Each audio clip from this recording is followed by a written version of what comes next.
नमस्कार, मी वर्षा सावंत. स्वागत आहे आपले लोकशाही भारत न्यूज मध्ये.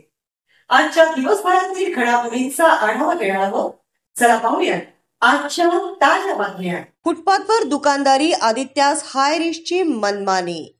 अस्वच्छ बाटल्यांमधून पाणी पुरवठा, नागरिकांच्या आरोग्याचा प्रश्न ऐरणीवर. नवीन पनवेल परिसरात स्थित असलेल्या आदित्यास हाय रिच वॉटर प्लांटद्वारे सार्वजनिक फुटपाथवर अतिक्रमण केल्याची गंभीर बाब निदर्शनास आली आहे. या आस्थापनाद्वारे 20 लिटर पाण्याच्या बाटल्यांमधून पाणी पुरवठा केला जातो.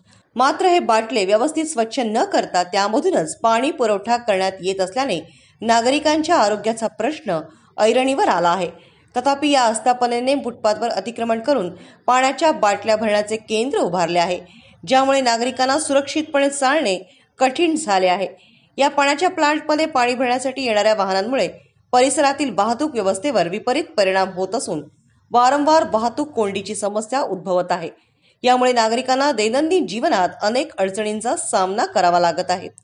सार्वजनिक हिताच्या दृष्टीने पनवेल महानगरपालिका आणि संबंधित वाहतूक विभागाने या गंभीर घटनेची तातडीने दखल घेऊन योग्य ती कायदेशीर कारवाई करावी अशी मागणी नागरिकांकडून करण्यात येत आहे.